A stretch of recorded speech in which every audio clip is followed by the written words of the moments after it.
नमस्ते। आज रविवार का दिन है।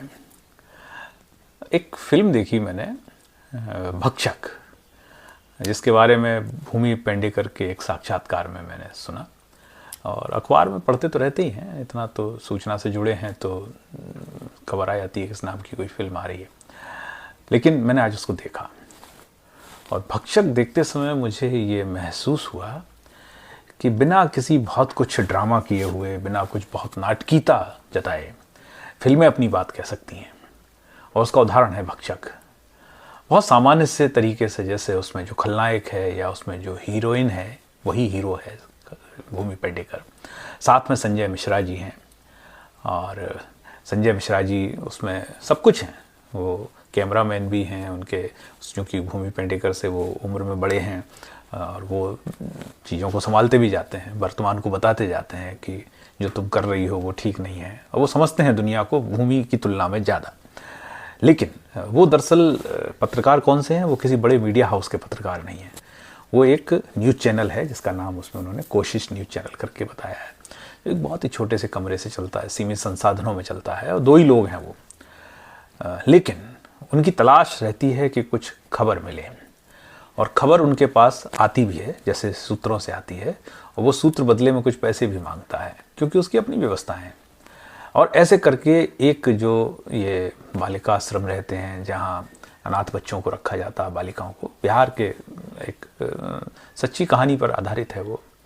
और उसमें इस तरीके के जो अनैतिक कृत्य वहाँ हो रहे हैं, जिसमें हत्या तक हो रही है, यौन अपराध हो रहा है, और उसके प्रति किस तरीके से हमारी व्यवस्था आंखें मूंदे रहती है, और आंखें ही नहीं मूंदे रहती, वो दरअसल उस अपराध का एक हिस्सा है।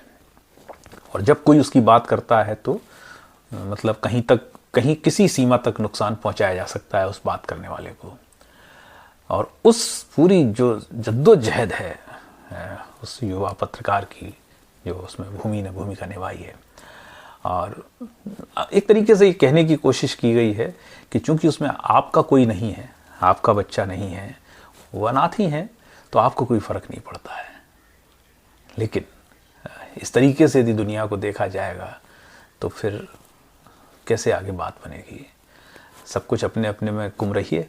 और वहाँ फिल्म ये हमें एक तरीके से पूरी तरह झंझोड़ डालती है कि फिल्म का जो राजनीतिक खलनायक हैं, फिल्म में जो पुलिस है और सिस्टम पूरा ही, अड़ोस पड़ोस के लोग सिर्फ देख रहे हैं। उन्हें लग तो रहा है कि कुछ गलत हो रहा है इस भवन के अंदर, लेकिन क्या हो रहा है वो कतई उस ओर ध्यान नहीं दे रहे हैं, या ध्यान दे भी रहे हैं तो मारे डर के चुप हैं। और इस चुप्पी को तोड़ने की कोशिश ये फिल्म कर रही है। तो ये मुझे महसूस हुआ इस फिल्म को देख के।